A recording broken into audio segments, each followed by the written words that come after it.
Today's podcast is brought to you by Audible.com. Get a free audiobook download and 30-day free trial at audibletrial.com/usingyourpower. Over 180,000 titles to choose from for your iPhone, Android, Kindle, or MP3 player. Today, I'd like to recommend The Science of Self-Confidence by Brian Tracy. I've listened to this many times, and I believe it's essential education for just about anyone.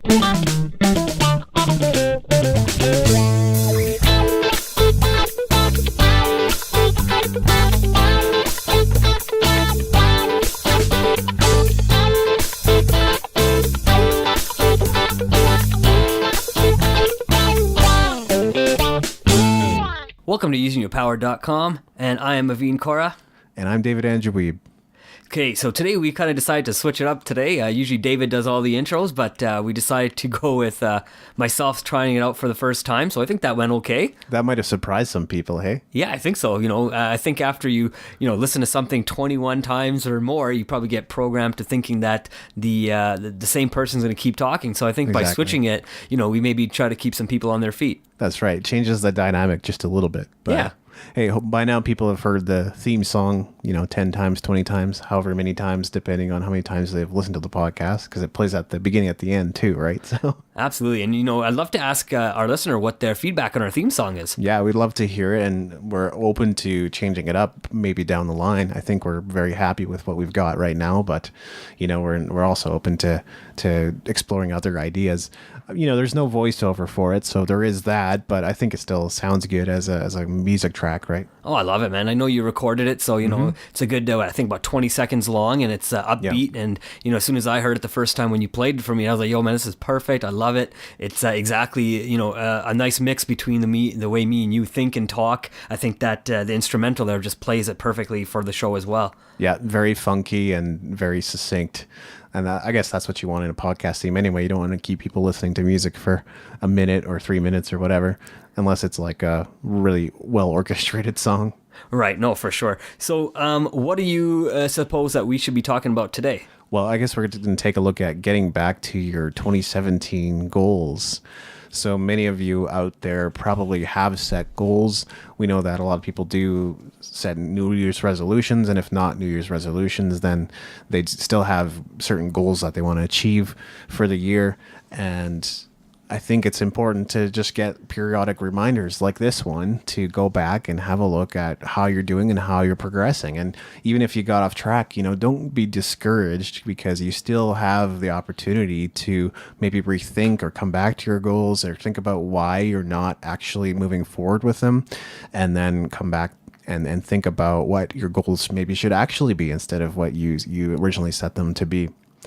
Statistics tell us that only 45% of Americans usually make a resolution, and only 8% are ever successful in achieving and keeping their resolution. And 49% say they have infrequent success with the New Year's resolution, and 24% said they have never succeeded with it. And that's some stats according to Statistic Brain. And it's not really surprising to me, perhaps not to Maveen either, that so many people maybe have resolutions or goals or objectives or targets or whatever, however you want to define it, even maybe just theme words they're trying to live by for the year, and they repeatedly fail and they don't get to where they want to go, right? Absolutely, and I think a lot of times it's probably because they haven't developed the right habit in order to start that resolution on January 1st, right? I know a lot of times for some reason we use this date of January 1st as a date that we're going to start all our brand new goals on, and we're going to achieve them all in the next 12 months. But for something I've always done, and I know you probably are very similar to me, but before I set that date as my starting date of January 1st, and keep in mind, January 1st is a date that can be tomorrow as well. It doesn't have to be that exact calendar January 1st. There's a new January 1st every single day. That is our calendar year, right? So, I always start 2-3 months prior to me starting that goal. So I start developing the right habits to get into that, mindset where, if my goal, for example, is to read 30 books, well, I'm going to have to start getting in the mindset of starting to read first so I can start then developing the right habits to, accomplish that goal starting on January 1st. Absolutely. And I think even like businesses have a different calendar, or at least it depends on what business, but like network marketing, I believe the business calendar always began in like September. So then if you were trying to hit a certain pin or a certain level within the business, you always had to achieve it by a certain deadline in order to be counted, or else you would just cycle back into the new year, the new business year. Not that you would mind, because you'd still have the income, right? But, as far as getting pins goes, it was kind of relevant. Well, absolutely. And the same thing in business as well, right? I mean, depending on when your fiscal year end is and fiscal year start is, absolutely you want to get a certain amount of things within your business accomplished. Then you want to set the new targets for the new year as well, right? So, I mean, those dates are important, especially when you're in a business. But when we start looking at a little bit of personal level, I mean, we can always go back, right? And reset our goals, just like businesses can. It can be a little bit tougher if you're in a sales position and you're kind of playing behind the 8 ball. But, if you know where you're starting from, you can always improve from where you are at that moment. Absolutely. So I think the key point is, you're hearing this right now.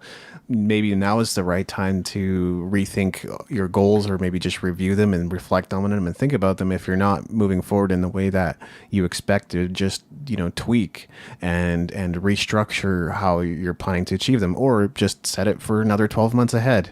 If it's April, for example, then set it for next April, your target date, and see what you can do in those 365 days. That's right. Just use those 3 months before that as practice, right? You don't have to, we can always restart our goals and reset them and begin again. And that's the whole benefit of setting goals, right? And that's kind of why people have vision statements and mission statements for their businesses or even for their lives, right? Because they understand where they want to be. But again, there's new challenges that come up every single day, right? I mean, I've watched TV commercials and they have, all the best food that you want to eat. And it's always late night, when I'm not really hungry anymore, but they start showing me these commercials and I start craving, and I might go downstairs and, open up a bag of chips or something. But I always learned if I don't have a bag of chips at home, I can't really crave chips. I'll have to open up a bag of something else, like maybe a bag of carrots instead, right? So learning how to deal with those little cravings or instances where they can cause failure will also help you achieve your goals into the remainder of 2017. That's right.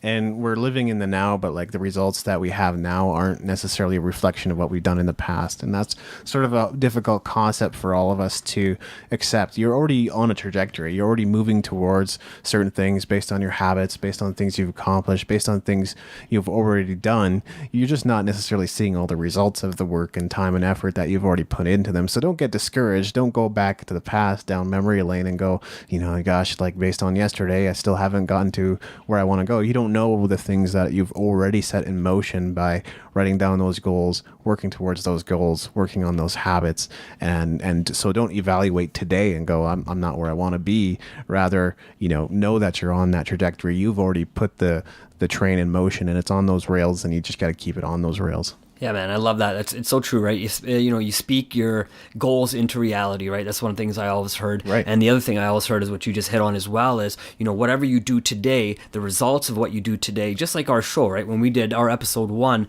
we weren't expecting our results to be, 100% making hundreds of thousands of dollars on episode 1. We realized it's a process. It's going to take time. We have to build our audience just like we've been able to do, and have people come back and interact with us, which is what we're also doing as well, right? And from those small steps, we keep building on those steps, right? Just like, if you're going to succeed in any part of the goals that you've set for yourself.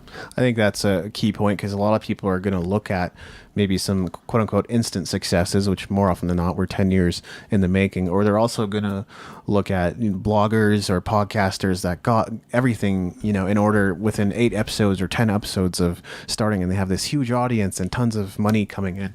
But I think, you still have to think about the scale of things. Like these people that only invested in those 10 blog posts or whatever it is, maybe still put in 100 hours per blog post in terms of researching, writing, editing, posting, formatting, marketing. And that marketing piece is huge. Maybe they shared it with every single person they even come to mind, build new connections, research the industry, try to get on podcasts, guest posts. You don't really know all the work that's gone into it. So in terms of scale, they've probably put in just as much work, if not more, if they've reached that point. So you just got to keep steady, even if it's an hour a day, an hour a night, whatever time that you have available for your goals, you just got to stay consistent and keep doing it daily.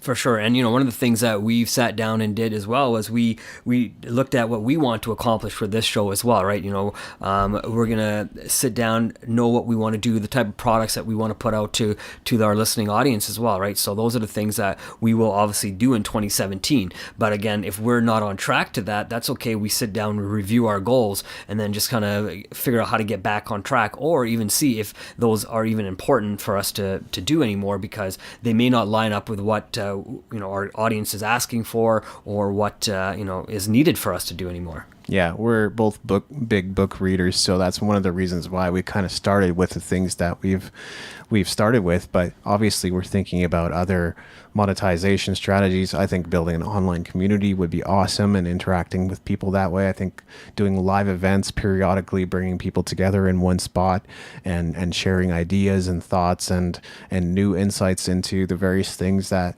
we talk about on the show. I think it'll be incredible to perhaps launch some ebooks or audio courses and things like that. But those are all things that we're thinking about, and we're kind of tweaking and adjusting as we kind of figure out what you guc want. So Absolutely. So, one of the things that when I was going through this topic is, trying to find reasons or ways that we could help our, the audience, you, the listener, how we can help you, get back on track, right? So yes. One of the first thing I wrote down was really find the reason that you did not succeed, right? So find that one reason, or maybe many reasons that you did not succeed. Was it because you weren't prepared for that goal? Did you not have enough information? Did you not have the right, maybe people or in there to help you, or did you not have the right tools, right? Maybe you didn't read enough books, and maybe you weren't motivated to even do that. Just because you write the goal down does not mean you're motivated to accomplish the goal. Maybe someone told you, hey man, you're really good at guitar, and you said, you know what, I'm gonna be a guitar player, I'm gonna practice every day. But maybe you weren't really motivated to do it, you just only did it because someone said, hey, you might be good at this, right?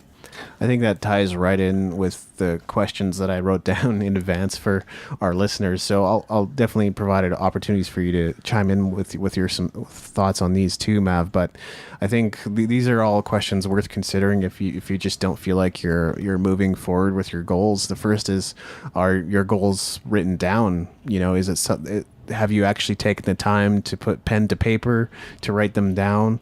And did you put them somewhere where you can actually look at them and review them regularly, so that you're actually aware and conditioning your mind and your brain to think about those goals consistently? I mean, in a way, it is like a quote unquote wonderful obsession is what goals are. If we don't become increasingly focused and obsessed with them, then we're kind of setting ourselves up for failure in a way.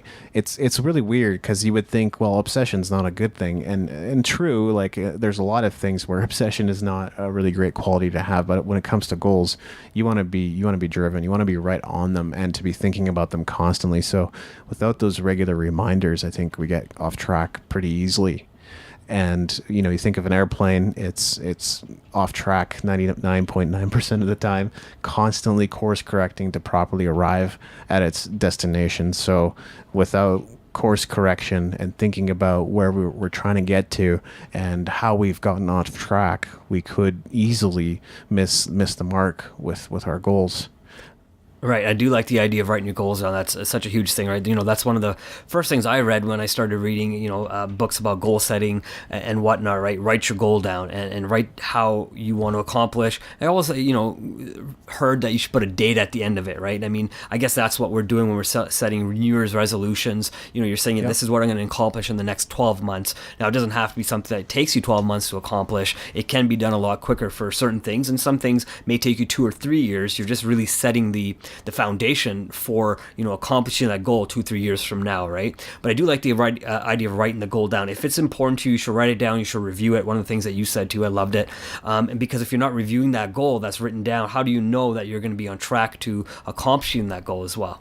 Yeah, and these are really the basics of goal setting, and I'm sure we'll go deeper, but I think it's still important to cover all of them. The next thing I want to ask you is, are you connected with your why? If you don't know why you're moving towards those goals, it makes it a lot harder to stay on track. Like, even if it's the type of thing where I need to get healthy and I need to lose weight because my doctor told me to. Well, it's not your doctor's goal, is it? It's your goal. You have to own it. And if you don't own it, then you can't make forward progress with that. So it's not enough to like hear from your doctor that you might have a heart attack within 2 years if you don't change your lifestyle. You still have to think of it in terms of, this is my goal. I'm doing it for me. I'm doing it for my health. And then you can sort of begin to think about, I'm doing this for my family and my friends, and I'm doing it for my future and things like that. But you got to start with you.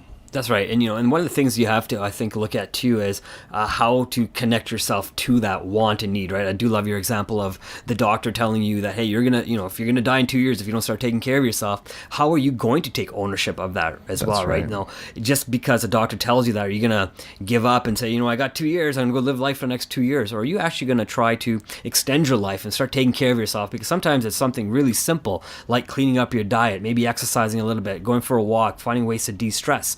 If you're not willing to do simple things like that, then maybe you won't be able to prolong your life, and then you kind of give up. And are you really, our listener, I don't think is the type of person that's going to give up. I don't think they wouldn't be listening to Using Your Power, because we're about using that inner power from inside to make yourself an outward better life, right? And I believe that when you connect to the understanding of why you want to be a better person, and you review your goals, like we said at the starting, once they're written down, you will find a way to continue then to build on that. Exactly. And as another example, I used to set like monetary goals, which I don't see a problem with. And I know that some people have done well and accomplished with that. So I'm not telling anyone not to do it.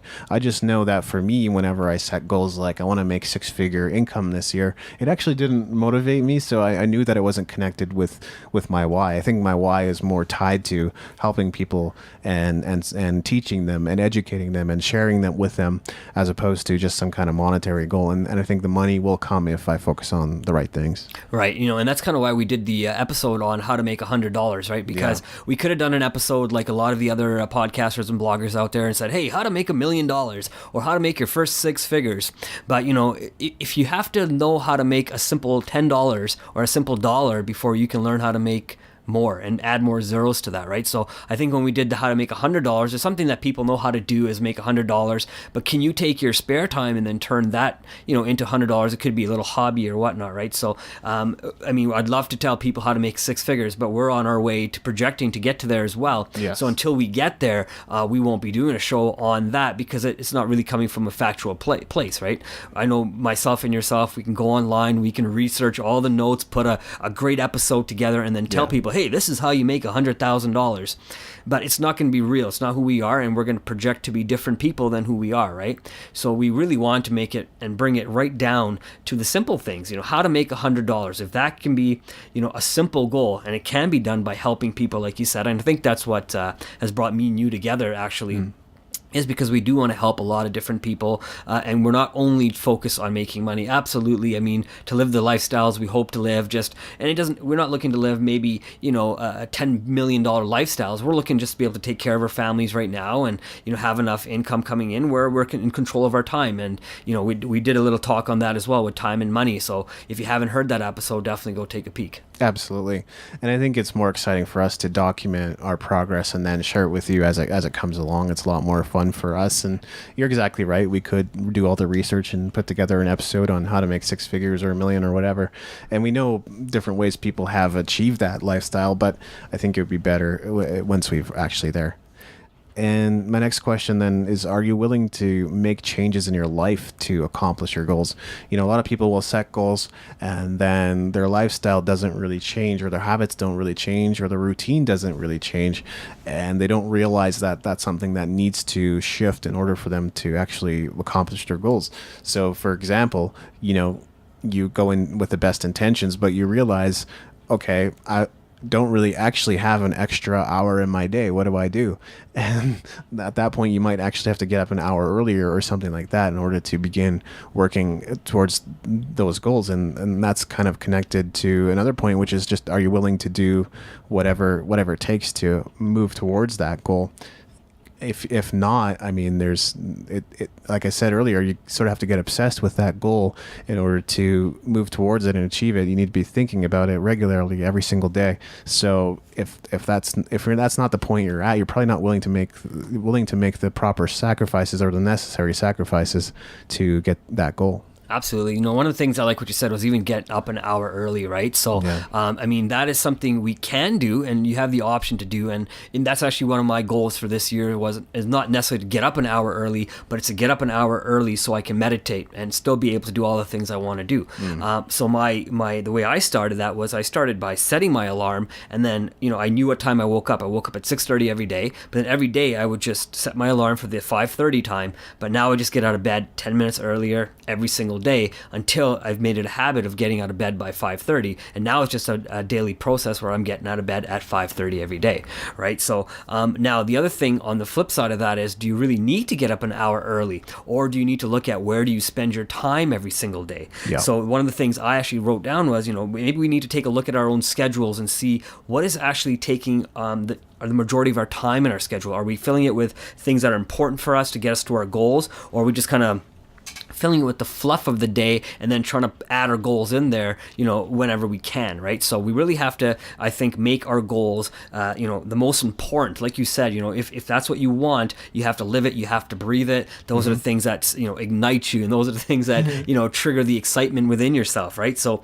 those are the things that you will do, and everything else that's not part of your goal, you have to then really think about, and I think you'll agree, David, is it really that important then for me to continue focusing on these, you know, low quality, you know, lifestyle goals that I have that are not going to get me to the high quality of lifestyle that I've been trying to get to? Some really great points there. And yeah, I think it goes back to like the Stephen Covey method of prioritization. I think it's just a very simple way of thinking about it.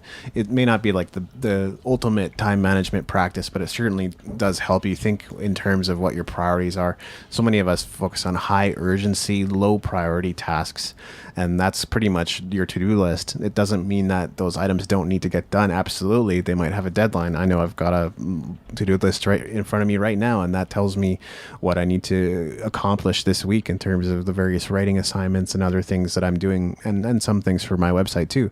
But I know that most of this, even producing content for my website, is not necessarily high priority. High priority is like writing books. High priority is you know, business development or getting new customers or growing my email list. Those are high priority things, but may not be urgent. So yes, you might have to restructure or reschedule your life so that you are spending 1 or 2 hours or 3 hours on your high priorities, because otherwise you might not do it because the urgent has a way of taking over all your time. Another question is, are your goals realistic based on the time and resources available to you?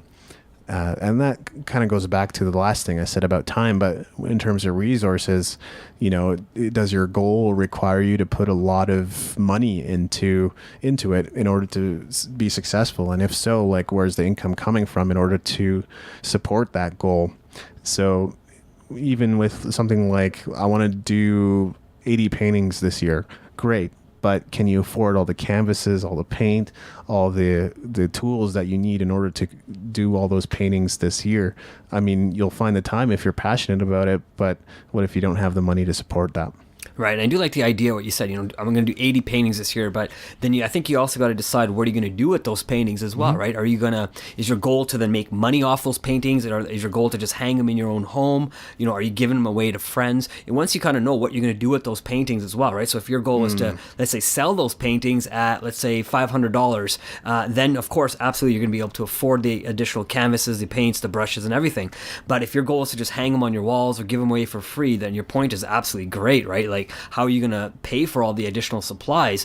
Because 80 paintings can cost, you know, not only in tools, but also in time as well, right? So looking at how long is it going to take you to do those paintings? You know, what kind of time can you put towards it? What time of the day are you going to put towards it, right? I know many of us have probably also heard, you know, 9 to 5 is when we work for our, you know, our day, you know, 9 to 5 takes care of our money, and our 5 to 9 takes care of our dreams in the future, right? So, exactly, or something right. along that line. I'm pretty sure I messed it up a little bit. Yeah. But No, the point is, yeah, I love that point. yeah, but if we got to figure out how we're going to utilize our time and what part of the day that we're going to utilize to paint in this example as well, right? Because a lot of people I know will burn the candle at both ends as well, right? They'll stay awake as long as they need to. They'll go to sleep 3-4 hours a night, and that's it. And they'll get up and start doing what they need to do, right? And again, I think that's what you're talking about, that burning passion. Do you have that fire in you that makes you want to get up and not worry about sleep, right? And I think once you start getting to that type of mindset, you'll go for your goals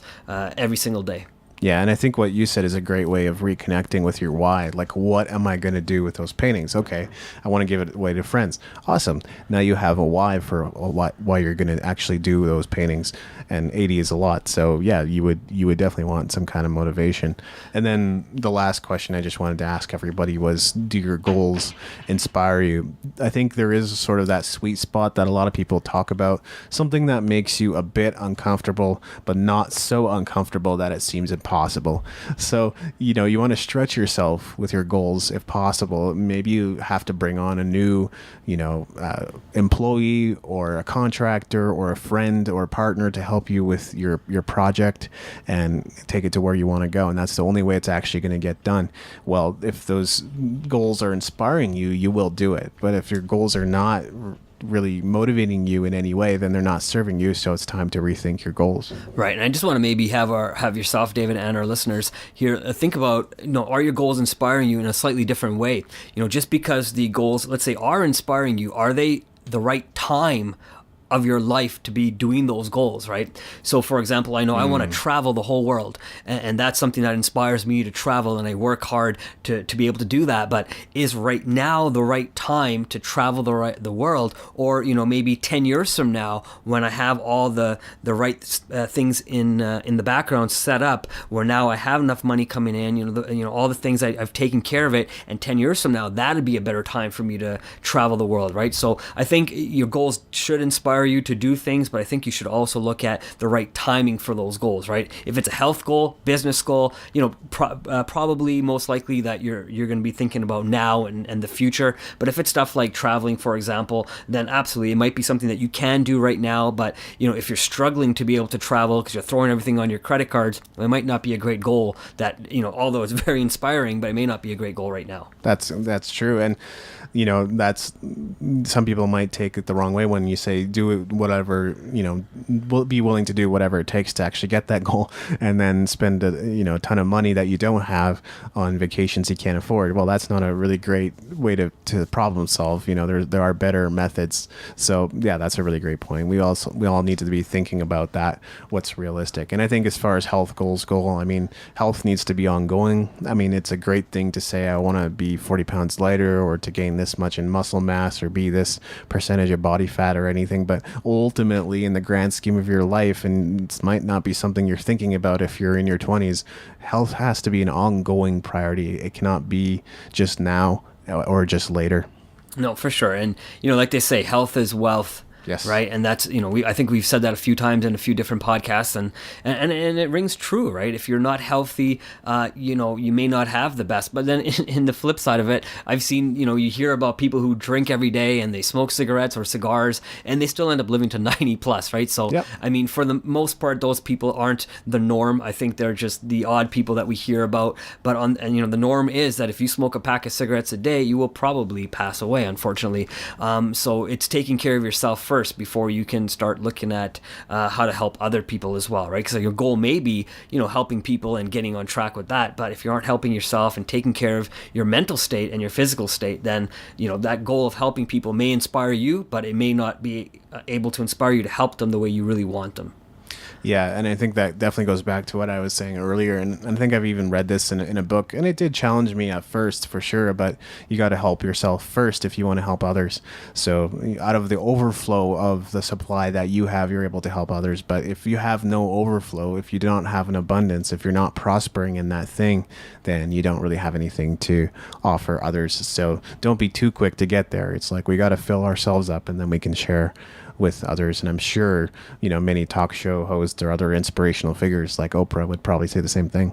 For sure. And, one of the things that I remember when I was in the social networking here, or networking through what we used to do here on the side years and years ago. But one of the things that they used to always say is fill up your buckets first, right, and then give from your buckets. So typically you'd go to one of the events, you're being taught, you're being educated, you're taking notes, you're being remotivated, and then you would take that to go out and build your business for the next 3-4 months. And you do deplete your motivation as well. So you do have to find ways to stay motivated and not just get back to your goals for 2017, but stay on track to completing your goals for 2017. Because if every 3 months you're listening to this episode and saying, oh, I got to get back to it, then there's obviously something that's still missing in keeping you inspired to keep going for your goals as well. Exactly.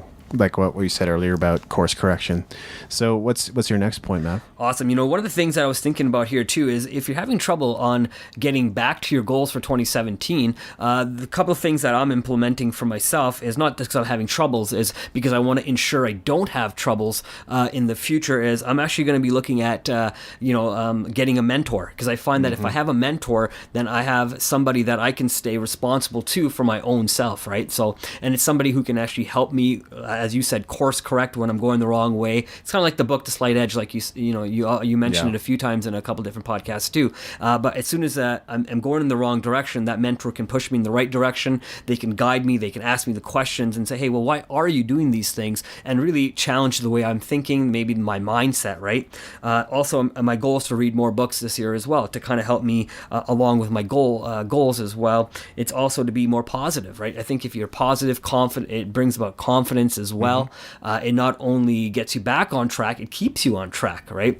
One of the things you said was reviewing your goals as well. And I love that idea. Listening to positive podcasts. I think an educational podcast like this one and any of the other ones that you also enjoy listening to, right? Because I'm not naive to say that this is the only podcast we listen to, because this is not, we listen to our own podcasts, we record them, and then we also listen to other podcasts that we get inspiration from as well. Big time. And it's that thing of, if you want to excel in a certain area of life, then you should seek out a mentor in that area of life. If you want to be more spiritual person, you could set an appointment with your pastor or priest every week to have a discussion with him to talk about matters of spirituality and religion. You could, hire a trainer at the gym to help you get in shape.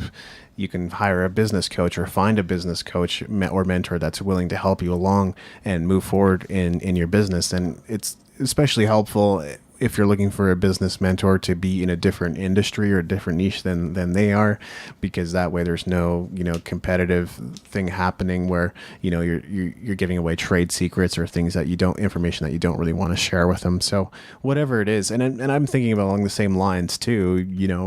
Is there a business mentor out there for me? Is there someone that can teach me what I need to know? Is there somebody that can help me along and make more progress, as opposed to me just grinding it out myself and trying to learn the right things? Because Mav and I had a discussion recently about relevance. You could be listening to a great podcast by a great host and great guests and everything, but if that podcast or that message doesn't speak to you at that particular time, if it's not the right information that you need right now, it doesn't matter how good the information is. It's good for the future, and it might help you in a future situation that you find yourself in, but what about stuff that helps you right now? No, you got a great point. I'm going to just give you an example of that. I don't know if you've seen this episode of Seinfeld where Jerry says to George, he's like, yeah, when you read Moby Dick the second time, it's a different ending. And obviously he's joking with him, but the journey that, based on your experiences you've gone through in that book, will be a different journey when you read it the second time, the third time, and the fourth time, because you grow from it. So I love what you just said, and it made me really think about that example, because as we continue to grow and learn and do the things that we need to do to accomplish our goals, everything we do will be different, even though we've already experienced it maybe many times over. It's that thing of spaced repetition. Like, I read a bunch of books towards the end of 2016 that I'd already read before, but I get something different out of them now.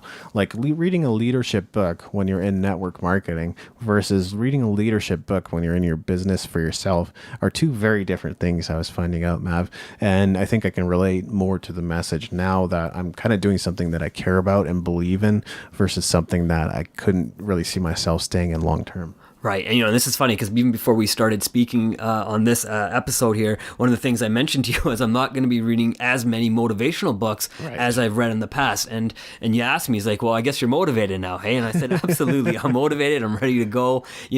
I needed it up to a certain point, and I still listen to motivational podcasts here and there. I still will read a motivational book because I don't want to get away from that motivation, right? Where I have to, get back to my goal. So I still want to know what's motivating me and how to keep myself motivated. I think it's always a good idea. But if I'm only ever focusing on staying motivated and motivating myself and not taking the next step, which might scare me towards my goals, I'll never take it, right? So that's one of the things I was saying to you. I'm going to do that for myself, because in order for me to, I think I've built that foundation. Now it's to start building that home on that foundation, or my future. Partly it's about how many times can you read about the same principles, right?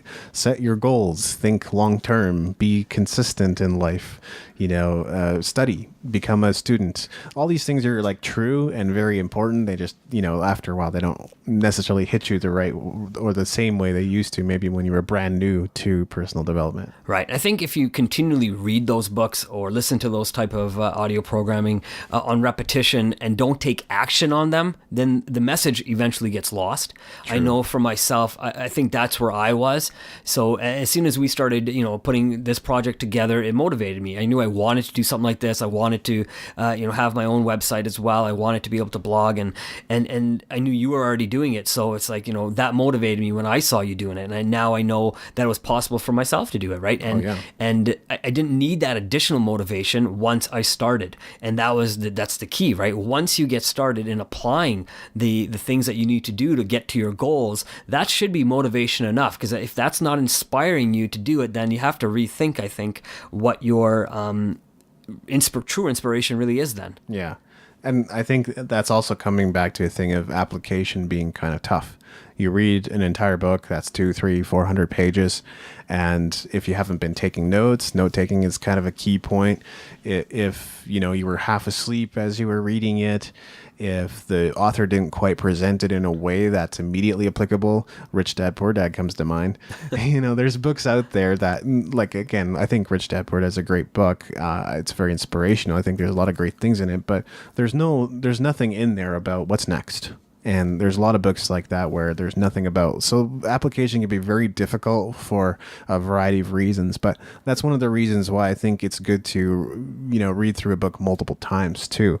You'll take out all the pieces that you are actually able to apply in that moment, and applying everything at once is hard. So like taking one thing at a time and then breaking it down and applying it to your life. And that creates habits a lot easier, I think, than trying to do everything at once. Love it. The next thing I wrote here was to revisit the steps that you took at the beginning of the year and then expanding on them, right? So again, this goes with goal setting. So if you set a plan of action, a course of action that you're going to take, step 1, step 2, step 3, but maybe you're missing a step in between those, right? Maybe you need a step 1A.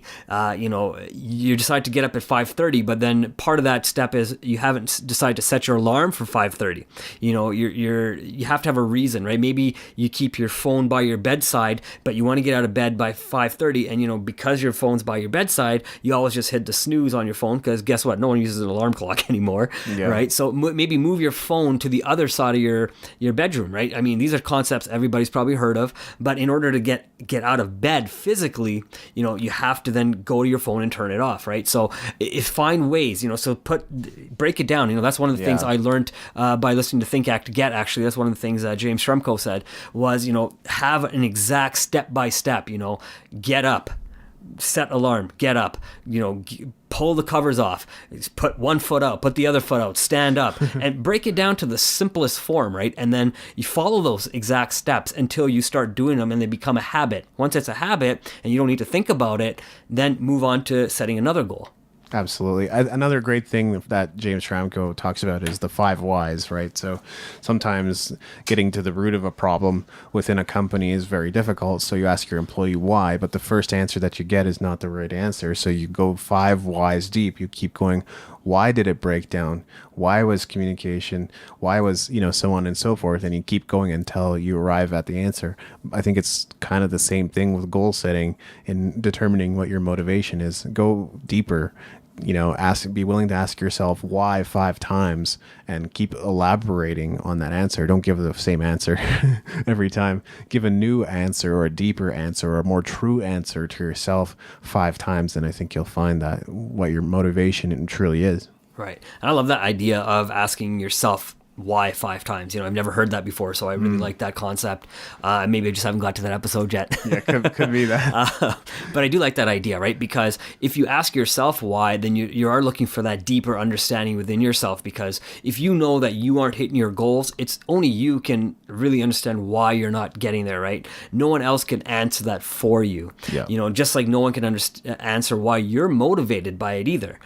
So if you really start digging deeper, and I found that through meditation, I'm able to dig deeper and find my why, right? I don't necessarily ask myself 5 times. Maybe I'll start doing that in my meditation and, see where that gets me, asking myself the deeper question of why maybe a few more times. I usually find that within about 2-3 whys, I can typically get there. But you're right, if I ask myself a couple more times, maybe I'll be able to, peel off the layer of that onion and get a little bit deeper. I think that's what psychiatrists do as well, right? They kind of, that's right. Lay you down and say, okay, well, tell me why you feel this way. Tell me why you think that on that answer, right? And they'll just keep digging and digging and digging, and they'll figure out it's your mom or dad that's your problem. Yeah, it's kind of also how Dianetics works. But I like what you say about breaking things down. Like in the last 2 years, I have read 52 books both years, into 2015 and 2016. But that is impossible if you don't have a reading habit. So you got to get in the habit of reading, breaking it down. Even thinking about what are the specific books I'm going to read. I know that you line them up all on your shelf, Maveen. I think that's a great idea. Or even just making a list and writing them down, or even putting them publicly on your website saying, these are the books I'm reading, like I did. And those are some of the ways to make sure that you're actually getting into the regular habit that leads to the completion of the goal. Right. And I broke it down even further into that too, right? So once I picked the books, I actually looked at exactly how many pages each book had. And then I divided it by the number of days that I needed to read that book into, right? So my goal this year, for example, is 30 books this year, right? Mm-hmm. So in order for me to read 30 books in a year, I have to be able to read, depending on the length of those books, 1 book every 12 days.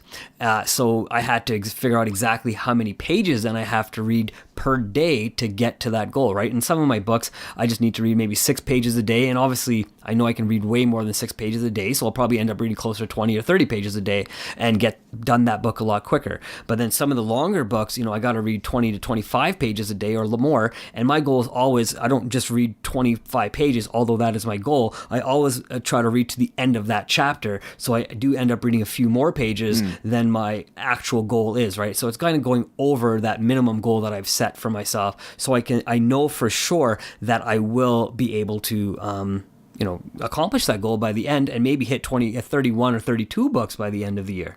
Yeah, that's one way of making sure that you get there and get to where you want to go.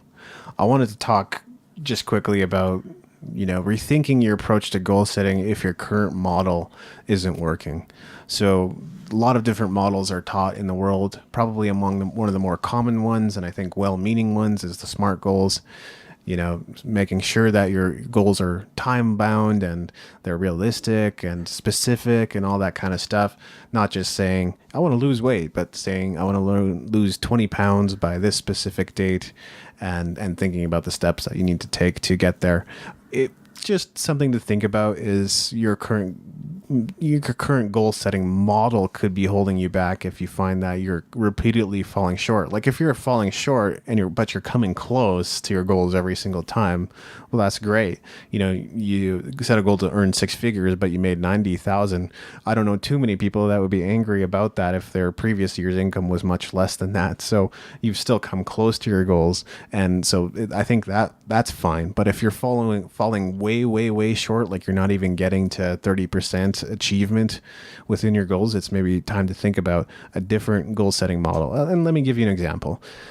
The prior year, I decided that I couldn't really accomplish like metric based goals, and like in terms of how much money I made, or like I could have control over how many blog posts I wrote.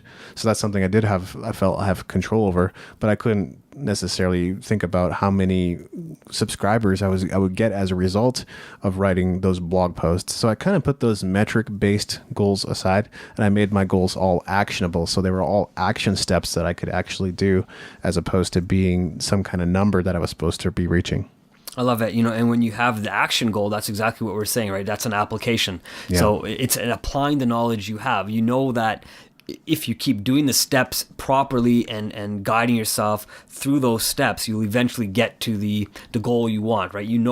In your back of your mind, you kind of know what kind of money you want to make. You know what your goals are for your business. You know what, how many people you want to have subscribing, and not just subscribing, and opening those emails and looking at what you're doing, right? And I think, one of the things that we will eventually do down the road here is look at maybe how to increase traffic to our websites, blog, and podcast as well, because that, again, having those goals will help us, with that too. And I think a lot of people listening to this will probably also enjoy that podcast. But once you knew what you wanted, keep telling yourself, I want to lose weight. But how about I want to lose 15 pounds? I love what you said there. And then develop an action step, because that's how you accomplish anything, right? And that's kind of why, like I was saying to you, and I think I've told you this off mic as well, that's the reason I wanted to stop reading motivational books, because I read so many of them that I had actually forgot to start applying that information, because I got into such a habit of reading and not applying, right? So although my goal is still actually to read more books than I did last year, it's actually to now also apply more information than I did last year.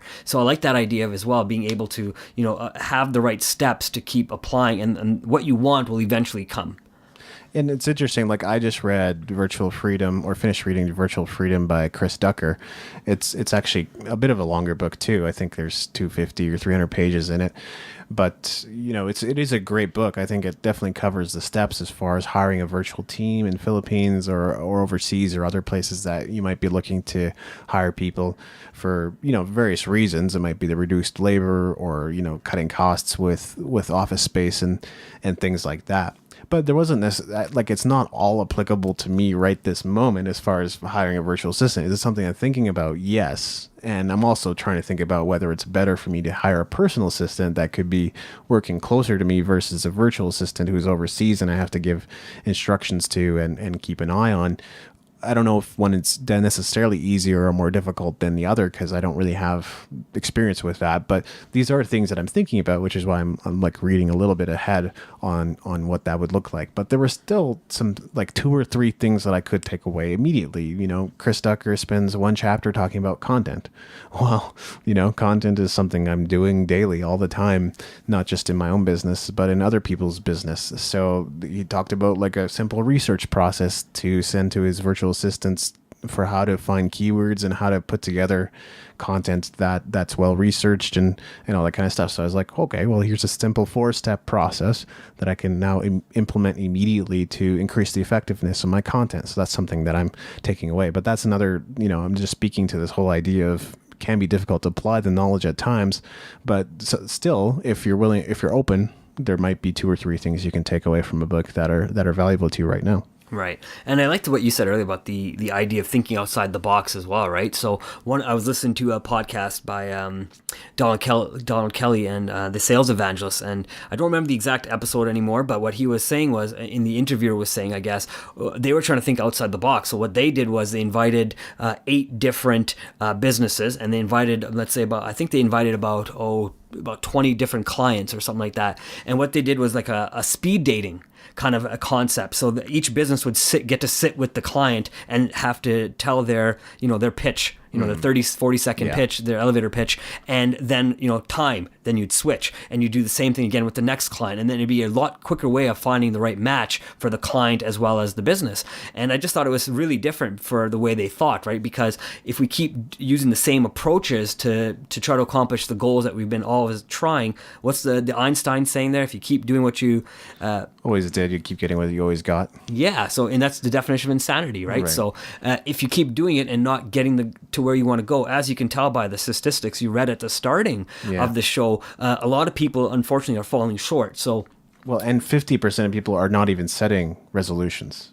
That's Right. crazy. I think we'd have to, that's maybe another episode, but, why are not people setting goals, right? What are they afraid of? Failure or success, right? That was one of the things I know me and you've talked about as well. And I think I've answered that question to you about what I'm afraid of. But, it's interesting. I think a lot of people don't set it for, whatever reason it is. I think maybe they're comfortable where they are and, and don't want to set bigger goals, and not necessarily you have to set goals, right? Maybe if you're happy with everything you have and where your life is at this moment, like we said, right, you may not need to set goals in this moment. Maybe you need to set goals a little bit later because they may not be the right goals. So, but if you're saying 50% of the people aren't setting goals at all, and if that's ever resolutions, right? Wow. Well, even resolutions. To me, that's still kind of a goal, right? They might have goals separate from that, because I know there's some cynicism around New Year's resolution. But right. Yeah, I think ideally everyone should have some kind of New Year's resolution. Right. Well, see, and maybe I approach it a little bit different. I don't look at New Year's resolutions. I look at what are my New Year's goals. So what are my goals for the next 12 months? I don't think I've ever actually set a resolution. I don't even know what a resolution would be. But for me, it's just like, I set myself anywhere between 10 and 15 goals for the year and then go from there, right? I guess if I had a resolution, I guess get healthy is probably the easiest one, right? That most people probably pick. Yeah. And the statistics is absolutely crazy. 45% Americans usually make a resolution, and 49% say they have infrequent success. So that means only 25% say they have maybe somewhat frequent success, and 24% of that 49% say they never succeeded with it at all. So, we can kind of guess how many people are actually doing well with it. Well, and it's funny you read that stat, and as you're reading it again, it made me think about how many people go to school, get a job, and then go to work, right? Go to school, get an education, go to work. And I mean, it's the same type of concept. Nothing is being changed in the teaching of how to accomplish your goals. We all know we can go online and we can, read about how to, have more people come to our website for traffic. But if you keep following the same principles and they're not working, and you just say, well, something's wrong here, I read exactly what it says and it's not doing it for me, and you keep trying to implement the exact same solution, it's not going to work. It's going to break down and you're not going to get the success that you want, right? So unfortunately, it is a little bit of a rant here, but it's the same thing when people go to school. I was listening to the Obama speech, right? His last speech that he did before he left office, and something caught me. It was a great speech. He's a great speaker. But one of the things he said was, the world is going to change for the middle class with the inventions of the technologies that we're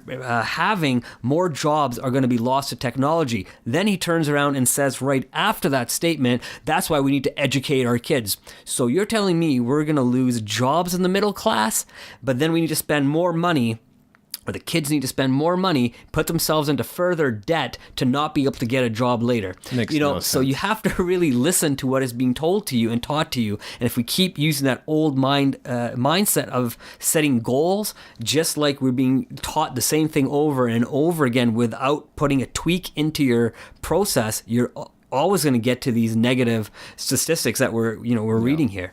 What you're talking about made me think of, but basically like a caveman approach to life. Like it's closer to a to-do list than a goal list.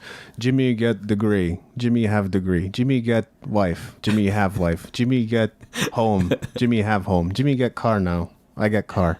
That's just a to-do list. That's not much of a goal list. Everybody has those things in North America. That's how fortunate we are here in North America, if we have any international listeners. But bottom line, that's not a goal list at all. And maybe we do, in some ways have that luxury of actually thinking about what we want beyond our basic needs. Our basic needs are essentially covered here. I mean, I know some people are going through hard times and everything, so don't get me wrong. There's a lot of people that are broke in debt and worse, but for the vast majority of people, our basic needs are covered, and in some ways it is a luxury to be able to think about what we want to achieve above and beyond that. Absolutely. And one of the things, the last point I have written over here, David, is look at your current goals and then review them and understand why you set them. I think we've talked about all this as we've talked, but if it's still valid, then develop a plan to stay on track or change the plan and tweak it. If it's not valid anymore because you've tried something in your business, it didn't work, or your business has taken a different direction, the CEO has changed, or you've changed, you've learned something new, a new process has come, new products, new tools have been developed, the industry is changing daily, and if we're going to continue using the old style of thinking, even at the starting of January 1st to accomplish our goals here in April or so, we might fail because what we thought was right in January may not be correct in the time that we're listening to this podcast today. Yeah. And I think that totally connects to my last point too, which is probably mostly just reinforcement at this point, which is that are you willing to update and change your goals as necessary? Because you might go through a process where your goal is a long-term goal and maybe it takes you 1 year, maybe it takes you 5 years, maybe it takes you 10 years, but somewhere along that line you begin to feel more motivated, more inspired by different things. It doesn't mean that you're changing your goal entirely, but you might need to pivot a little bit, adjust by a few degrees, and make it into something that is still relevant to you and still motivating to you.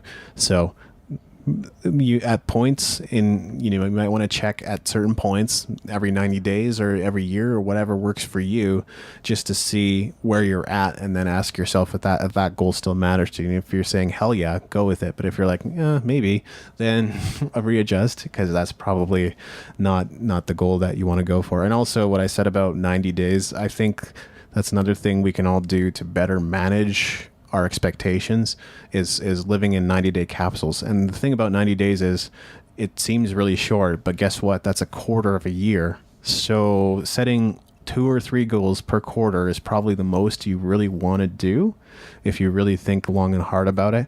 And if you go by that model, I think you will increase your success rate, as opposed to going, well, I have an entire year, I'm just going to set as many goals as I want, 20, 30, 40, 50. No, because 90 days is short and you only got 4 of those in a year. Right. And, even if you do set, let's say 30 goals, break them down, like you said, break them down. And if you're talking about quarters, for example, you can divide that, or divide it by monthly and divide it by, maybe 2 goals a month is all you can handle. Maybe 2 goals in 90 days is all you can handle, depending on what your goals is. I think a lot of times people's goals are sometimes habit building goals versus, direct goals on what they want to accomplish as well. So if it can take you up to, 90 days to build a habit. Sometimes it can take you longer. It can be a lot shorter than that as well, right? I agree. I think you have to be in that moment of decision and say, you know what, I'm going for it. Same thing for me. To get out of bed at 5:30, I had to make a decision on saying, I'm going to go for it. I'm going to get out of bed. I have to do this because, I want to work out. I want to meditate. And in order for me to accomplish both of those, they do take almost, close to an hour of my time each day. So I decided, I got to get up an hour earlier to be able to do this, but I want to keep that going into the future. So getting up at a bit earlier time means also that I'm going to go to bed potentially at a little bit later time as well. So I'm not consuming all the, the garbage that's on TV as well at nighttime. I'm not at 10 o'clock. Typically, I'm turning off my TV if it's on even, and then I'm not worried about it. I'm now trying to get into this relaxed time, spend time with my wife as well, right? So yeah, no, that's really great. The reason I would bring up the 90-day capsule, it's something that I'm learning too. But, James Franco talks about it. Even Michael Hyatt talks about it. So I was like, well, that made me pay attention. So that's what I'm working towards. That's what my whiteboard says, 90-day goals. And, it's not fully fleshed out, but I think, with the pace that I'm keeping and everything that I'm looking to accomplish, I should be able to get a book or 2 or 3 or even 5 out this year. Wow. Based on, the work that I'm putting in. So right. And I like what you said too with the 90-day goals, because I don't probably call it 90-day goals, but I like the idea of that each goal that I've set, and as soon as I accomplish it, I always set another goal that adds to it, like I said, to that foundation, right? I want to keep building that on top of my foundation. So even though the goal started, for example, at losing weight or losing fat, it wasn't about losing weight, because I'm at healthy weight. 170 pounds is pretty healthy, but I looked at my body composition and said, well, I want to lose a little bit of fat on my body, so right. I'm not necessarily looking to convert convert 150, to 150 pounds. I'm looking to maybe stay at 170 pounds, but turn that fat into a little bit more muscle, right? So I guess looking at what my goal is and understanding it, because it's easy to say I want to lose weight, but do you really want to lose weight, or do you really want to convert the way your body looks and maybe, change the way you look and feel about yourself? That actually made me think of theme words. So that's something maybe I'll mention real quick, because I think we want to wrap up here soon. But Chris Brogan says he sets new theme words, I think 3 for each year. And I kind of started doing the same thing a few years ago now. And this year I have adventure, collaboration, and health. And those are there more or less just as reminders. It's on my wall, so I see it pretty much every day. But those are the things that I want. I'm just setting an intention more than anything else. These are not resolutions that I have to keep. These are not goals that I have to accomplish. These are just things that I want to be steady, consistent themes in my life throughout the year. And here we are collaborating, so that's awesome. I am eating well. Well, this is also an adventure, isn't it? It is absolutely. And business is always an adventure. So it definitely is. With health, I'm eating well consistently. I'm exercising consistently. I'm also scheduling those cheat meals on a Friday and things like that. So I'm keeping closer watch on all those kinds of things. I wouldn't say it's perfect. I wish I could get more sleep, but those are the things that I'm working on. So even just having those there and affecting you or influencing you subconsciously over time, don't underestimate the power of that. Just setting the intention. Wayne Dyer has the book, The Power of Intention. It's a great book. It sure is. And I think there's power in it more than we sometimes realize. I love it. And I don't necessarily put it out like the way you did adventure, collaboration, and health. What my statement, I don't have 3 words, but I had a statement. It just goes, this is meditation. So everything I do is meditation, and it's just the reason I use that is because I want to always make sure I'm in the present moment, right? Awareness. It was to bring about awareness of what I'm doing, because I know it's so easy to think into the future and think many days into the future. And I've even noticed, when I'm meditating, sometimes my mind will wander to the future. So I just say to myself, this moment is meditation. And then I focus back onto the moment, focus back onto my breathing. Just like if you got in your goals, right? If you have a deadline to try to meet, just know that this moment is the moment you have. You can't do anything but other than try to meet that deadline if you're behind. And everything you can do, find the right people to help you, develop the right plan to get you to where you want to go. Sometimes it's not just getting to that goal by yourself. You can't do a collaboration by yourself. You have to work with other people, right? So you obviously thought about what that word meant or to you, and what that goal of being a collaborator will do for you as well, right? It not only means that you get to make a new friend, you get to interact with different type of audience as well, because the audience that we have is an audience that enjoys us, the banter between 2 of us together, or the talk between 2 of us, and sometimes the arguments between the 2 of us, right? But if they didn't, if you didn't collaborate with me, that's okay too. You would have had maybe somebody else to collaborate with. Or the nice thing about it is, it looks like, based on what I know you are like, you're probably looking to potentially collaborate on more than one type of show and do this type of podcast. Yeah, that's exactly right. Whether it's podcast or new music releases or book releases and courses, ebooks, interviews, on and on it goes. There's many forms to it, but yeah, you're exactly right. Establishing yourself in different niches. And ultimately, I think, we were upfront about this in our first show or first few shows too, but, we want to direct traffic to our individual sites and build awareness for that too. So we're really conscious of our brands and what we're trying to build here, and the connection points and how we can intersect and integrate all those things to be something meaningful. Absolutely. Well said. And I think that's kind of what we've learned that does work best for us, right? I mean, We've obviously going to develop some products, and you guys will be able to see that coming down the pipeline here. That'll be something that we develop as a brand together. But to understand the brand together, you do have to understand the brand that's separate from who we are as well, right? Because, our personality is not just who we are on the mic when we're together. It's also, our personalities are who we are when we're away from the mic and not spending, 24 hours a day together. together, because we don't. That's true. Right? Yeah. So I think that can be definitely found on the Music Entrepreneur HQ. It can also be found on discoveryourlifetoday.com as well, right? So, I mean, there's many different products that you have on there. You have a couple books, definitely some free giveaways. I know with what's coming out, you've been able to help me put out some free giveaways on mine. I'm not sure if the book will be out by the time that this podcast is released, but, take a look at the website, and if it's out there, please definitely take a look at picking it up. Yes, absolutely. Any final thoughts? My final thoughts, really, wow. I think if we should, if you haven't been able to achieve some of the goals that you've wanted to, maybe just review what your goals were, review the steps to the goals that you had set in place. Like I said earlier as well, break down the steps to the simplest form. That's something that I learned by listening to somebody else, and I'm just kind of rehashing that information back to our listeners, because you may not have the time to go back and listen to all the different episodes I've listened to, but to give you that knowledge, simply, it's much easier just to listen to it here.